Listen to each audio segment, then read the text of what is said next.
Oh, it's telling me LinkedIn won't let me go live. What? Yeah.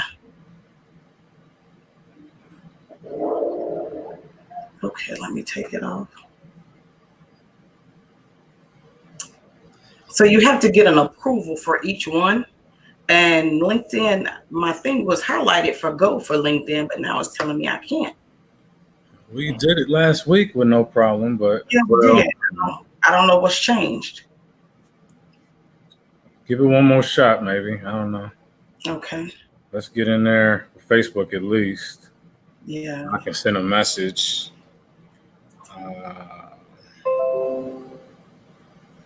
Let's see here. Let's get in here and do this. And it says we are live. All right. Happy 2016. 2016, 2020. Happy 2020. That was a test. That was a test to see if we can add that was a test to make sure it's audio working good. There you go. So where are we streaming to, Laquita? Where are we at right now? Who's listening? Who's watching? All right. We are streaming right now live on Facebook. We're streaming live on YouTube. We're streaming live on Periscope. Unfortunately, due to some technical difficulties, my broadcast isn't going out on LinkedIn at the moment. But while we're talking, I'll try to see if I can get that fixed and maybe add LinkedIn to it. Okay. At worst case scenario, if it doesn't go live, I can send you gentlemen the links and we can upload the video to LinkedIn as well. Well, we know we got Brandon. He's got 10,000 followers that are anxiously awaiting to see him on LinkedIn. So we're going to definitely put a message out there. But for those that are watching, thank you so much. My name is Victor Johnson. I'm with Nico Don Projects. My lovely hostess here who joins me on this show, Create Your Future Self Live, Laquita Monley of M5 Real Estate Solutions. We've been doing this event every Monday night just about for the last 10 months. We took off in December to rebrand the event and give it a title, Create Your Future Self Live. And this time what we're going to do is present weekly guests that have a journey that they've been through in their entrepreneurial walk, and of course, share their expertise on their particular business venture as well. And so one thing that we really want people to get from this is some type of value. You know, a lot of people are aspiring entrepreneurs, are already actively doing some type of small business or larger business, and we always want to be able to add value to you. So that's our introduction. Laquita, you want to give a quick intro as well? Hey, thanks, Vic. Thank you so much for that intro. I'm Laquita Monley, and I am co-founder of M5 Real Estate Solutions, as well as a co-founder of Monley Innovations, which is a virtual call center. And just to echo what you said, we've been doing this live event now probably since March of 2019, and we did get that needed break in December to do some thinking and see about how we can brand the show and make it better, be more engaging for our audience. And we came up with the idea of Create Your Future Self, because the majority of our audience is budding entrepreneurs and individuals interested in real estate investing. And so to me, the title Create Your Future Self is perfect because that's what those individuals are looking to do. They're looking to create their future selves. Absolutely. So we are honored to start the year 2020 off, a whole new decade, new year, with a great good friend of mine, a strategic partner, and I've actually been a client of his, Mr. Brandon Powell. How you doing, sir? Of Lean On Him Consulting. Oh, man, I'm doing pretty good, man. I'm glad to be here. Thank you. Absolutely. Well, I'm putting a quick message out here on our LinkedIn page because, again, I know you've got several people that are following you on the LinkedIn platform, and we've announced that we were going to have this streaming over there. StreamYard is not letting us get it on LinkedIn at the moment, so we'll take the recorded version of this interview and drop it into LinkedIn as well afterwards. So, but I did want to put a message out there. So real quickly, sir, just kind of give us a brief background about how you got started with Lean On Him Consulting. What is your brand? Well, it started off back on the farm. No, I'm kidding. You always got to have a good farm story. No, I just started off. I just had a heart to serve. I wanted to do T-shirts is what I started with. I was printing T-shirts, taking orders to print T-shirts rather. and it was for fundraisers. You know, every church, you got to have a good fundraiser to raise funds for the church fund, the building fund, the everything you can think of fund. Right. And but it was a good experience because it taught me at the time I was working with a graphic designer out of state, and you know, you learn very quickly. You have to learn the language of how to talk to the client, who is the church, and then relay that message to the designer. And so fast forward, I went back to school, learned the graphic design for myself. In the process, I discovered some just kind of skill sets that I had for consulting, business strategy. You know, I've been told, you know, I'm thorough, and just different skill sets you realize that were kind of hidden and I wasn't really using to the full potential. And so around 2013, I think I made it official, but I had already been doing a lot of consulting and different business ventures. And so Lean on Him Consulting started from there. Nice. And hadn't looked back since. That's wonderful, man. Awesome. And I can attest to that. You are very thorough in your approach. And you know, one thing I've enjoyed about, you know, working with you over these last several months is that you do take a personalized approach to at least each client, you know, that I've observed. I've spoken to a few of your other clients, and, you know, everybody's got a different walk. Everybody's got a different journey. And, you know, I really applaud you for that, being able to, you know, approach it from that standpoint and really personalize it, because, you know, some of us starting down here and some of us are way up here. At least we think we are. And, you know, you've come in and definitely helped me out. I wish I could put my logo in the background that you put together for me. Really awesome stuff. So thank you for that. But real quickly, Laquita, are you able to, from your Facebook page, tag myself and Brandon to make sure that our Facebook followers are able to see what's going on here? I think I can. If it allow you to do that, that would be great. Absolutely. So while she's doing that, another quick question that I have. So again, many of the people that have followed us here with this program are, you know, one, people that are looking to get into real estate investing or to start their own entrepreneur business. And so I guess from the ground level part of it, you know, if a person is not necessarily familiar what branding is and why it's important, what would you say to that person that's viewing here now? Well, you know, one things I would say is, you know, I wouldn't get caught too much up into trying to have a great brand. You know, it is important. I mean, obviously it is important to me. That's what I do for a living. But there's a concept that I teach is the foundation. And Vic, you probably heard me say this, is make sure the food tastes good. You know, Vic, you know what that means? That means you have to have your own passion for your own core skill set. You know, my job is to convince the market that you're valuable through the aesthetics and through the collateral that we create, the digital pieces that we create. We're gonna put it out there and say, hey, you need to come check out this person's business. You know, the flyers look appealing, it looks attractive, but the reality is we've got to make sure that you actually are good at what you do. Make sure the food tastes good is just a metaphor. To make sure that the skill set is going to render and be consistent, because if not, you know, if you have a restaurant, just using a real food example, we'll get them to come once. Mm-hmm. You know, man, that flyer does that food actually taste like that flyer look? And, you know, we need to make sure it look as close as possible and consistent, because if they come and it doesn't meet their expectations, you'll get them once, but you won't get them again. Right. And we don't do branding just to get people to come one time. We want to create loyal, long-term, recurring relationships. That's good stuff. Awesome. So for the new entrepreneur that says, like, this weekend I was in a networking conference for women. And I talked to several ladies who wanted to become entrepreneurs. So one of the things we did was trying to prioritize. One of the speakers had us to sit down to begin to do a SWOT analysis. And so in doing that, where would you tell that young entrepreneur, where would branding be at on their list of priorities? Well, it's still at the top. It's like a 1A, 1B, you know, the part about the food tasting good, that's kind of implied. Like, we shouldn't be going in business with something that we're not confident in terms of, you know, if I'm a mechanic, you know, I need to know how to work on cars. Right. So Right. Otherwise, why am I going in the business to be a mechanic? So it's kind of an implied thing. The very next step is the branding.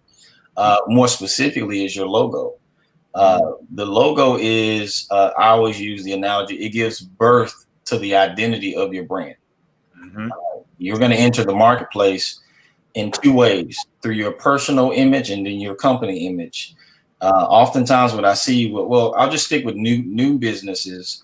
It's a little different for those that's been in the market for a while, but for new businesses, the only people that really know you is your cousin, your auntie, and your uncles. People that already know you cook good, people that already know you do well at making t-shirts or whatever it is that you do. That's your inner concentric circle who already know and support you. So that's your influence. But the market is much bigger than that circle of influence. And so when people meet you and see you, you won't have any benefit of the doubt because they don't know you. So the only way they can really judge if you're credible, because what you don't want just handshakes and hugs from them. You want actually revenue. Absolutely. Reach into their wallet and instead of pulling out lint and pulling out some actual funds, you have to have an attractive, appealing brand. And so I will admit to you, new businesses, they run into a challenge because if they don't get with a company that actually cares about their brand, not just rendering something quick that looks cute, they'll lose out on money later on down the line.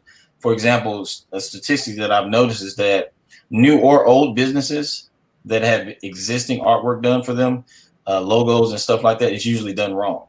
And it's good for me for business, but it kind of is disheartening because it's like, why is that happening so often? So for new businesses, you can avoid that because you haven't really jumped into the market too strong yet. So you have an advantage. You haven't bumped your head. I don't have to show up with Band-Aids for you. We can just hold your hand and go ahead and lay the foundation from the start. Awesome. That's excellent, man. So one thing that I remember when I came to you, and again, this past year was I have two businesses. One, 555 Equity, which is our real estate investing business, but the main one that I'm working day to day is Nico Don Projects, where I do credit, and I'm also coaching people through getting their first rental property investment to build that generational wealth. And one thing that really resonated with me when we met was that you were like, okay, well, people know Victor Johnson, but do they know Nico Don Projects? And, so that was a big thing because obviously a lot of entrepreneurs out there are solopreneurs that have maybe themselves and maybe one other team member if they're lucky. So what would you say to those people, or what's important for them to think about when they're trying to separate themselves from the actual business entity of itself? That's a great point. You're kind of married to one and two. It just depends on who they see first. Okay. So, and this is what I run into oftentimes. It happens in so many cases. So if you've been in business a long time, and let's just be honest, let's say your brand is not very attractive. It could use some work, but you've been doing good. Bills are being paid, you're eating good, the business is going well. What's going to happen is if you meet me, you may not come to me for branding because you say, well, I'm doing good. But when in reality, after we spend some time together, you actually have more credibility in the market than your company does. And so we distinguish the two. We say, okay, you have personal brand equity. So that means when you show up to network, you are so powerful. You're so magnetic. People love you. They just really love your energy. And so you're the type of person that if you're genuine, you have a heart to serve, you could hand someone your business card on a dirty napkin. They wouldn't care. Right. Because you have so much credibility. Remember, we're not in business for cards and flyers. We're interconnected. We're people. And so, but if those same individuals don't meet you in person first, and they happen to pick up your business card or see your flyer, go to your website, and the impression that they get from that first initial interaction, what they're not going to do is wait until they meet you to form a conclusion. They're not going to pick up that business card and say, well, this business card don't look really good, but let me wait until I meet them to make a final decision. No, they've already forgot about you and moved on, and they're eating their sandwich now, you know? and laying up watching their favorite TV show. They've already forgotten. And what happens is you miss out on about 20% revenue that you could have gained had you had the branding in place. So that brand, and something that you said there about having that personal brand, as entrepreneurs, I think what I gather from that is if we have to understand the power that we hold, where what we say, what we do, how we interact, whether it's across social media, in public, in business forums, we're the first thing that people think about when they think about our company. Yeah, especially as small businesses. If you're a large corporation, the market may or may not even know who you are as a CEO. But when you're a small business, if you get upset with the Jack in the Box around the corner because they don't put pickles on your burger, you're not going to write off all Jack in the Box. Right. You're just not going to go to that particular Jack in the Box. But with a small business, if they get upset with your small business, they're not coming to your business, which you happen to only be that location. And so it's a little bit more pressure on you. And so as individuals, when you're in the market, you have to, you want to cater to your target audience. You want to make sure that they know you, they respect you, and they seek you out as a person or as a company that can add credibility and add value to them. So what I was saying also is that sometimes you can't control how they meet you first. If you leave your card somewhere, your flyer somewhere, they have not seen you yet, but they've seen you. What that means is they pick up your flyer, and the impression that they get out of how they feel, that they've already made a conclusion. Now, if they see you later, as somehow or another, maybe they can change that. But for that moment, they may decide, look, I'm not going to go ahead and I'm not going to call them. I'm not going to do business with them, and I may choose someone else. Absolutely. That's powerful stuff. Laquita, quick question for you. So, as real estate investors, one of the things is, we're not necessarily out looking to advertise as investors. You're looking for properties, you're looking for, people to buy those properties. But when you think about the brand for M5 Real Estate Solutions, what's most important for you, with letting the public know about you? Honestly, it's what Brandon said. It's real estate investors, especially on the local, smaller level. 100% of the clients that we've done business with, whether we've bought a home from them or sold a home to them, they didn't do it because M5 is so fabulous and wonderful as a brand. They did it because of the relationship, or they felt that they can trust us. And so that's something that we're working hard with every day to build that. I wouldn't know the correct terminology of it, but to build that trust so that when people see M5 or when people talk about M5, they understand that me and Ben are trustworthy people. Right. And that's super important. Obviously, if you're doing transactions, people are buying houses. These are big ticket items. It's not like they're buying a pair of shoes or a hamburger or something. So it does become important. Like you said, Brandon, once you interact, it's not like you're going to go to another location. You're dealing with that. And now that person pretty much has a tattoo of you and whatever their interaction was with you. And, that was one thing for me working with you. I was coming to you as a published author and speaker, and really trying to build my business up. And so I finally found at least one of the cards, if anybody can see that. My man Brandon hooked this up. Good work, sir. Appreciate that. Logo on the back. Got my little silhouette in there. So this is the type of work that really helps me. So now when I'm in the marketplace and I hand people the business card, it's not just, oh, great. Yeah, I heard your speech. That was good. It's like, oh, you do credit? Yeah, I need some help with my credit. Or you're a real estate investor. I've been wanting to grow into that. So I now see the importance of having that introduction to be right, rather than just me working a room, networking and, smiling all over the place.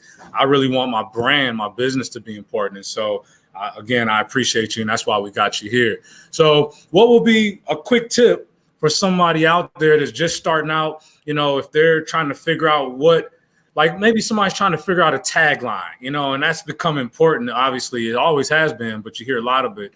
what would you suggest to an entrepreneur or somebody just starting out with trying to create their tagline?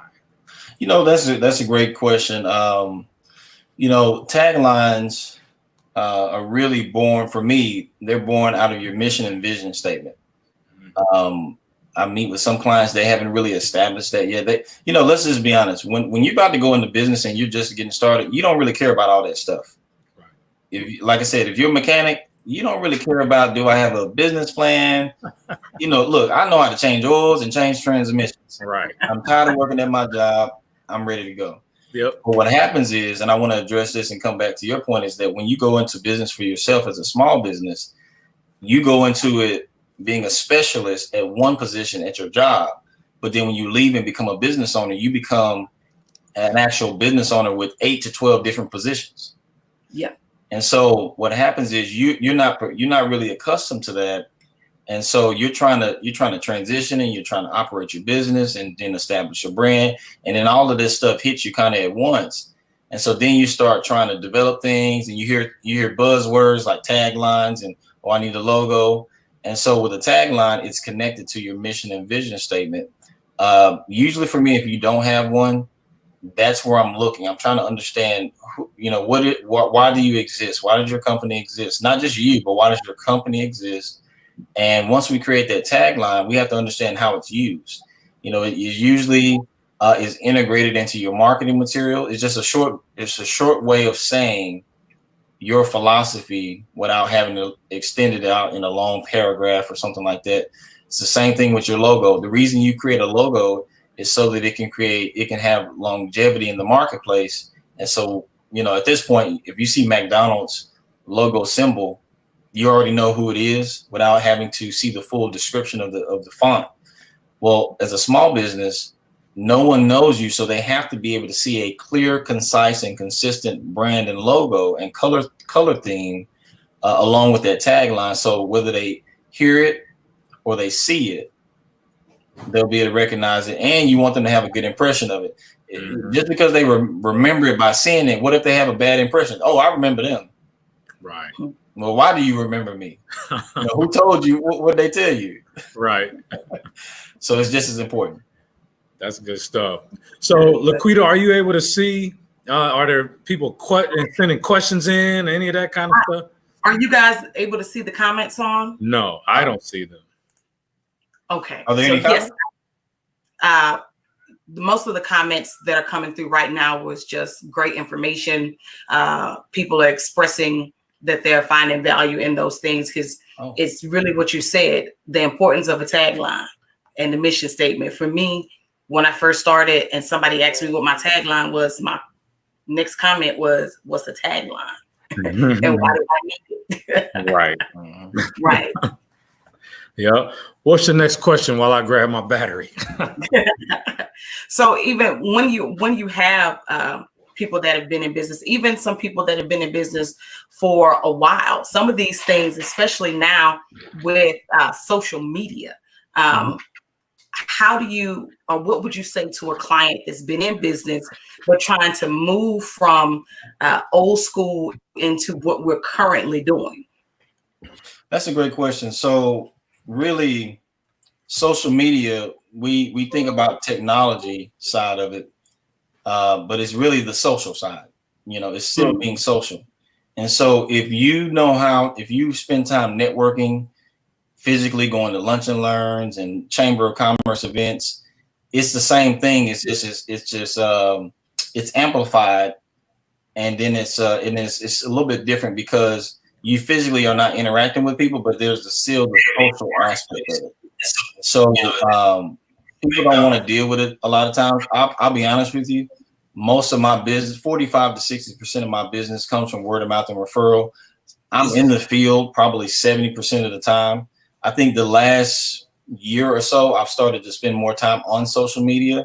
I personally didn't really, just spend as much time, but I've seen a huge amount of value in it. As I was sharing all the time with Vic, I was saying, man, this is what's going on.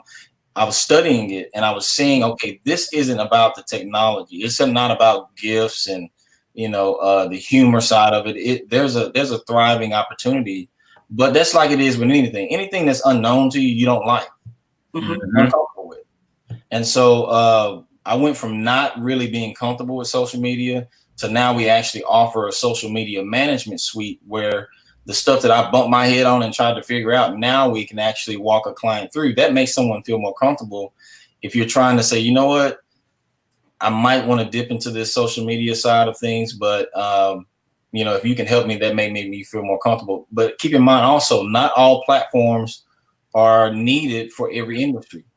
Just because, you see, your friends getting on Snapchat and TikTok, that doesn't mean you need to get on there. Right. You may be better off being on LinkedIn. It just, again, it really it's dependent upon your target audience. So, you got to understand who that is. And if you guys want, I can actually speak to that unless you got another. No, that you're leading into my question, actually. That's because I read your notes. Because that was something that was really a stumbling block for me when we first got started. Knowing, first of all, accepting that social media is the powerful tool that it is. And secondly, knowing which platforms I needed to be on because we have the businesses to engage my target audience, and creating the social media marketing plans to go with those. That was like overwhelming to me. Yeah, it's one of those things where during my time of studying social media, especially LinkedIn, I noticed that there were some people who had a huge following on the surface, but they had little to no engagement. And then I saw some who had a very small following, but they had high engagement. So it's really about how you treat and how you train your audience. And so to speak to the target audience a little bit more, most people are not necessarily familiar with who their target audience is, or they have a really negative connotation for that. So when I say target audience, they say, well, I don't have a target audience. I believe in helping everybody. And I'm like, okay, you're going to guilt me into picking a specific. And I posted about this, I think a few days ago on LinkedIn. I said, look, if I love, chicken quesadillas at, on the border, does that mean I hate Whataburger? Right. That's not what that means. Target audience means that if I have a dartboard and I'm trying to aim, I have somewhere to aim. Now, if I miss and hit other areas on the dartboard, I still hit the dartboard. Mm-hmm. And it leads to another concept that I teach, which is called the $1,000 rule. If you're trying to make $1,000 in the least amount of time in the most effective way, your target audience has the financial capacity, the compatible interest, and they want to be able to move forward and actually purchase it, and that they have the ability to absorb that $1,000 in one setting. Mm-hmm. That's what target audience is. And so for each industry, you have to think about who can do that. Now, $1,000 is really just a relative number, so I wouldn't focus on that. So if you're selling popcorn, there's no way you're going to sell $1,000 worth of popcorn in one setting. Mm-hmm. Just think of a number that the clients can absorb all at once, as opposed to this. You can make $1,000 in the same way, but you have to have, what would it be, 10 clients, paying $100, or right. It just takes longer. It's the same money, it's just a longer time frame. Mm-hmm. That's the difference between the target audience. So we walk our clients through that to figure out who is the target audience, so that you can maximize your time. Instead of having to chase, and work 10 times harder to secure the same revenue, you can find the audience that has that same compatible interest in what you have to offer. Excellent point there. So when you think about that for your business, what is your $1,000 rule customer? Is there a particular person that you're looking to attract as your target client? So because we've been in the field so long, we've defined it into 3 categories. Small business is one. And I'll tell you this, I'm a small business consultant, but I just had a meeting today with one of my clients who is the Hilton Garden Inn. They're not a small business. Mm-hmm. So, but we formed a relationship. If I was going to be technical and say, well, I can't work with you because technically I'm a small business owner. No, I was willing to serve and help, and it was just fine. So my target audience falls into 3 categories. One is what I call just launched. Those are 0 to 6 months, meaning it's 0 because that means you're at your job and you about to put in your 2 weeks notice, or you upset and frustrated. That 0 is about to turn into a 1 in just a few weeks. And Right. so you're just getting started. You're at the aspirational stage, just launched. The next stage is some experience, 1 to 3 years. You've gotten your feet wet. You've been in it. You've earned your stripes. You bumped your head a little bit, and you may have made a little money. Your friends, family, and associates have been supporting you up to this point. That's the second phase. The third phase is what I call the seasoned pro. They've been in business, 5 to 10 years. They know what they're doing. Sometimes they hit a wall though. They hit a ceiling in their business where they just can't really break through. And then there is a fourth category, what I call is the veteran, where they've been in the business, 15, 20 years plus. We still serve them as well. But what I found is that not everyone needs the same things at the same time. Mm-hmm. Okay? And so what we typically do, all those different categories, when you see that many different kinds of people at those different type of stages, it teaches you to pay attention to the universal principles. So whether I'm talking to someone who's just getting started or who someone is a veteran in the business, there are universal principles that I know each one of them either should have or already have in place. And it helped me to kind of be able to, because you don't want to be doing cookie cutter approaches because a veteran will pick up on that and say, well, you know what, we're not working together because I don't really feel like you're customizing anything for me. Mm-hmm. Yeah. Laquita, I have a question right here. One of the viewers wants to know, what do you think what are the first steps a person should make when they want to move from just earning extra money on the side with what they're doing to building a brand? To building a brand. So I'm going to answer that assuming that whatever they're doing on the side is what they want to do full time. I'm going to assume that. So if that's the case, then I would ask, why did you choose that industry? Why did you choose that side hustle? What is it that you actually want to get out of that? And then you've kind of got an advantage because you've already had a chance to do what I call proof of concept. If you've been doing it on the side, usually people that do it on the side, they've been doing it for a good while, maybe 6 months to a couple of years. You've got a client base who've already started to support you. Now I would challenge you, if it's only friends and family, we've got to explore that because they're not supporting your brand. They're just supporting you. So what I would do is probably schedule a session with myself, a free 15-minute session that we can do. If you went to my LinkedIn page and just set that up, it would probably give me a chance to get more clarity because if you want to transition, if you want to, that's the first thing. If you want to transition and become full-time, then we have to explore your previous experience, your capabilities, what your ceiling is, what your goals are. And then what in terms of how can you make that transition? If your expenses are at a certain point and it's going to take us, and you want to make a certain amount of revenue, we've got to make sure that we transition that smoothly because I don't need you upset with me. Right. Yeah, that's a good point. But once you do enter the marketplace, I know how to communicate to the market so that you can generate revenue, exposure, opportunities, and enhancing your brand. I know how to communicate that. That's good. Very good. That's good. You got some more questions over there? Yeah, I'm looking at the feed here because I've got a watch party going on Facebook, so I've got questions coming from both sides. Okay. Mm-hmm. This is an older question that I missed about making a first, how to ensure that you can make a good first impression with your brand. So, that's two parts. Like I was saying earlier, if you, let me just use two extremes. Let's say you got the best looking logo in the world. And that's one part of your brand. You're going to make a good impression when people see it before they meet you. But if they meet you and you're unimpressive, you're really aloof, you're really not a people person, you're rude, guess what? You just diluted everything you invested in your quote unquote company brand. Mm-hmm. On the flip side, you have, this is more common, where you meet the person, they're just as sweet as pie, they're so compassionate, they're magnetic, but their branding doesn't look good. What they'll do is they'll survive longer in the market than the other person because we're in the people business first.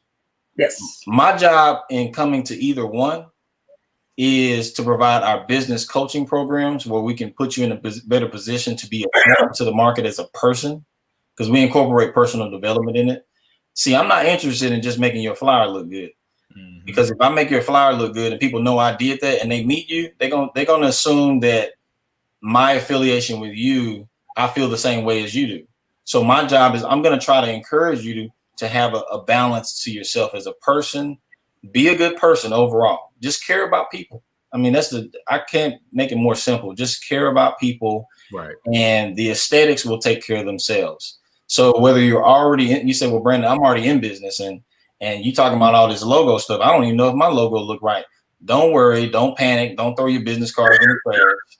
You know, just keep serving people and be good at what you do. And then at the same time, you know, you feel free to reach out to us. We'd love to just, you know, now one thing about me is I can look at any branding and know what's going on with it within 2 seconds. So we don't have to worry about whether or not we can understand if it's valuable. You just be a great person, care about people, be good at what you do, and you'll be just fine. Yeah. Yeah, one thing that I've always felt this way, and mom and dad have both taught me this, but, give more than people expect from you. And you say that a lot, give the 200%. If they're expecting 100%, you give 200% without putting your business in bankrupt, but always be willing to give more than what people expect. And they'll continue to want to come back. That, referral business comes from that. We've been fortunate with, some of the credit restoration we've done to go above and beyond getting somebody's credit score to 700. But we give people tips on how to save better, some tools to manage their money better. Now you're getting more money, your credit's better, invest that, so adding more than what they're expecting to get from that. And you've done that tremendously. And pretty much everywhere I've seen your information, you're talking about give that 150 to 200% when they're expecting 100%. So you want to speak on that? Any more to that? Yeah. You, Vic, you making me give out my good stuff today. No. Vic knows me. He knows that I practice that principle. So that's a concept that you're referring to, Vic, called "Can you offer double?" Now, no one's asked this question yet, but I'm sure they will. Is what should I be charging in the market? I'm a small business. I don't know what I should be charging. My principle is this. It's through a form of a question. Can you offer double? So as you go into the market, sometimes you won't know how much you're supposed to be charging. So I'm gonna just use the example. You're charging $100 for something. There was a time in my life, in my business, when I was charging $100 for a certain service. At this point now, I charge $12.50 for that same product. Now it's much different now. I've got way more features and qualities to it, but it took me working that and doing, did like 6 hours worth of work. And I said, you know what? I might not need to charge a whole lot more, but I know I'm not charging just this anymore. Mm-hmm. Sometimes you have to go through that. You have to figure out, okay, what is my capacity? How much do I want to deal with at this price point? But at the same time, if you charge $100 and you determine that it's worth $100, guess what? That's risky because value is subjective. If you hand that invoice to the client and they know it's $100, is you told them up front, and they get to the invoice, they say, man, can you do this for me for $75? What they're saying is that they don't feel like it's worth what you charge. Now you can argue with them till you blue in the face, and you probably will win because you can justify, hey man, it's worth $100. I don't see any reason why you shouldn't have to pay this. It's too risky because now you're diluting the experience with the client. Now you may win the argument, but more than likely they're not going to come back. And you say, well, I don't want them anyway. You don't want to run a business where you're just running off people and winning arguments. That's not why we're in business. So what you do is the can you offer double principle is if you charge $100, you need to create a $200 experience. All right. Okay. All right. What that means is don't give them your firstborn son and your cat and your dog and your hamster. Mm-hmm. But there is strategies of there's things that you can give, and I'm not talking about handshakes and hugs. That's perceived value. No, I'm talking about actual value. Mm-hmm. Where if you were to itemize it, it would be worth $200. Now again, if you go to my LinkedIn profile at Brandon D.O. Powell, you can schedule a 15-minute strategy session and I can explain all that. But basically, once you determine those things, let's say they get to the end of the transaction and they say, well, it was $100. Man, I feel like in their mind, they said, well, I feel like it was only worth $150. Well, you created a $200 experience. Guess what you just created? You created cushion, so you have less friction at the end of the invoice. You create a cushion. But I wouldn't want to be in the business where I'm charging $100 for something and it's only worth $100 to the client. Not more likely they're gonna value is too subjective. Yep. We've all done that. We bought stuff and didn't feel like it was worth what they charged, and we wanted something cheaper. So we already understand what that feels like. Mm-hmm. Absolutely. Yeah, all great points. And I want to give you an opportunity again to produce your contact information out here. We should be streaming on LinkedIn, but I don't think it's going live. So we'll put this pre-recorded video out there once we're done, or definitely by tomorrow. But just kind of give people a chance to know how to contact you, please. Yeah, so you can actually shoot me a text. I know I've been making a couple of references to LinkedIn. Some people may not be on LinkedIn, and that's fine. You can just shoot me a text message. Text me at 214-532-9972. If you're interested in that 15-minute strategy session, just type in the text message strategy, and that way I'll know that you came from this particular broadcast, and I'll make sure to get you the information you need. Mm-hmm. Excellent. Is there a website or email, anything else you want to put out there? Email, you can email me at info@lohcvip.com. lohcvip.com. Yeah, lohcvip.com. And you just shoot me an email or send me a text. I'm on LinkedIn pretty much daily. You can also go to LinkedIn, just search under my name, Brandon D.O. Powell. You'll be able to pull it up. You'll see a photo of myself. And, we like to think long term with the people that we meet. I meet a lot of people who are at that early stage and they're nervous. They got a lot of ideas. They're passionate. And they just want somebody that's going to walk them through the process and make sure that they can actually become successful. Absolutely. That's excellent stuff. And Laquita, real quick, you want to throw out your contact information because you got a couple businesses, obviously the real estate business, but you also do the agents as well. So you want to talk about that real quickly? Yes. So with Monley Innovations, we are a virtual call center, and we're partnered on a larger platform called Arise Virtual Solutions. Excuse me. And through that partnership, we're able to hire individuals as independent contractors to answer inbound customer service calls for some of the nation's leading companies. And I always like to tell people, our agents are not the people that are calling your phone telling you your car warranty is gone out. That's not what we do. That's not what we do. We're actually about 18 major companies are partnered with Arise as their main clients, and we answer their customer service. So if you were, and I'll just use Walmart for instance, Walmart is not affiliated with Arise in any way. Everybody just knows Walmart. Mm-hmm. So if you were using Walmart online platform or anything like that, and you called into their customer service number because you're having an issue, if that company was a partner on the platform, one of my agents could possibly be the person that you're talking to. Mm-hmm.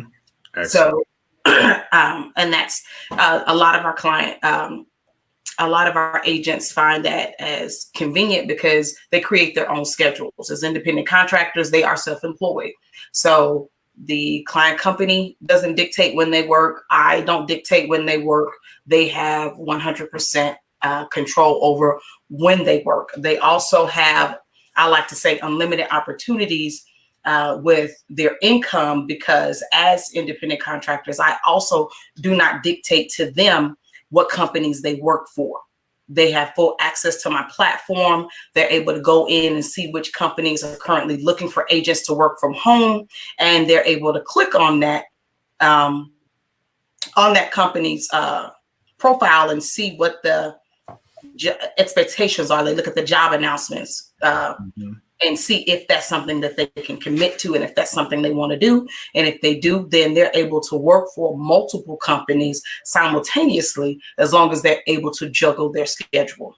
And so for us, the thing that we like to promote about that is, with our partnership with Monley Innovations, our agents no longer have to make their lives fit their work schedules, but they now have the power to make their work schedule fit into their life.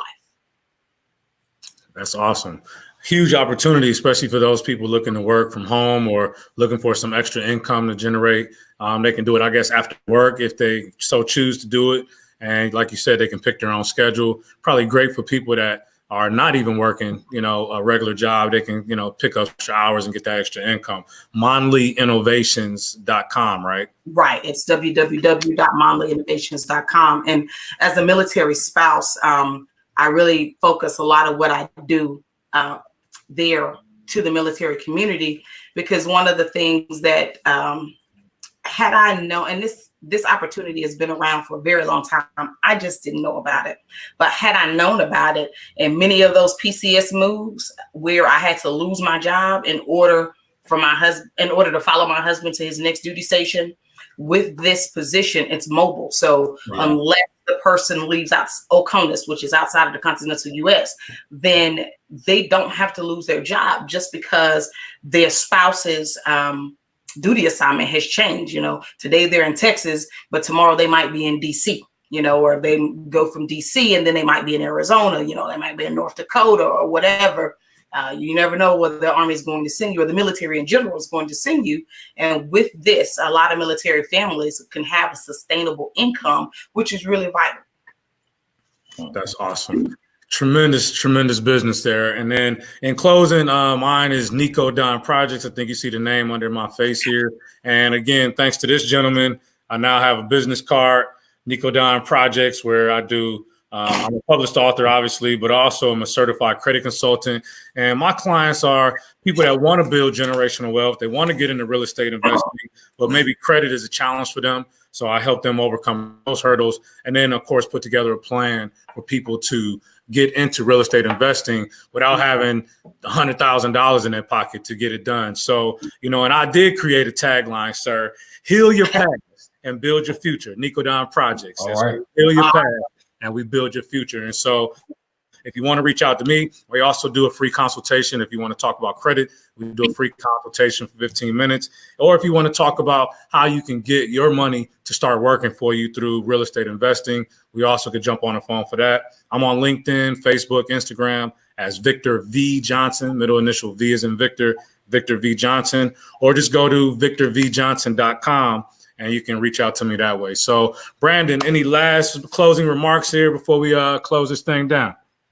Well, the last thing I'll say, I would say, you guys, thank you so much for having me on. I really enjoyed myself.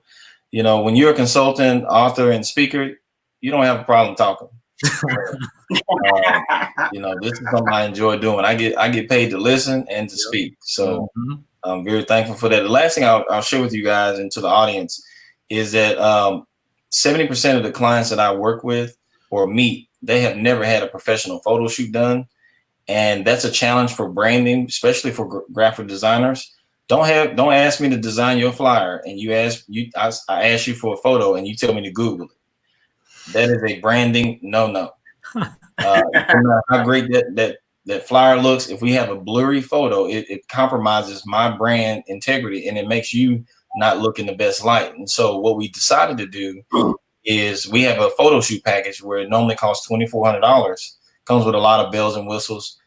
We actually are giving out a gift voucher. We will invest in you. There is a minimal setup fee with the gift voucher, but we'll waive the $2,400. The way you qualify is you go to our website and fill out the questionnaire to see if you qualify. It's www.monley, LOHCgrow.com. Once you fill out the actual questionnaire, our staff will look into it and we'll give you some feedback. It comes with over 30 photos, 2 outfit changes. We'll even throw in a free full page ad in our magazine, which I forgot to even mention. We have our own business magazine. So I'm assuming that whoever is watching this today, I'll eventually get a chance to meet you, and I look forward to it. You're already great at what you do. We just want to make sure that the market knows it. Absolutely. Absolutely. It's been a pleasure having you. We're going to talk again at some point soon because, Brandon has allowed my company to be one of his sponsors for his business mastermind. If you're in the Dallas area at the end of the month, January 25th, correct, sir? There'll be a business mastermind put together by Lean on Him Consulting, and Nico Don Projects was allowed to be a sponsor on that. So more information to come on that definitely as we get closer. Thank you so much, sir, for joining us this evening and taking out your very, very busy schedule. And again, we apologize for your 10,000 plus followers that wanted to see you live in the flesh. Yeah. They're going to see you with this pre-recorded here just shortly. So thank you again, man. Thank you. I do apologize for that, for not being able to broadcast on LinkedIn. Perhaps maybe you'll give us another opportunity at a later date to come on and do a part 2. And we'll have all that sorted out, and it will be broadcasting across LinkedIn as well. But I also want to let everyone know, and our viewing audience, thank you for joining us again, the first Monday of 2020. And please continue to follow us, like us, go to our pages, like, share, and follow. And look forward to next week. We'll be having another special guest coming on, Mr. Marcus Ogden, retired NFL player, best-selling author.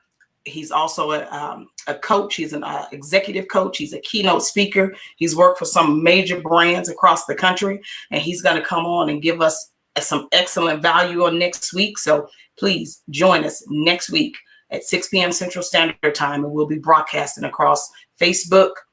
We'll be broadcasting on Periscope, YouTube, and getting all bugs fixed. We will be on LinkedIn as well.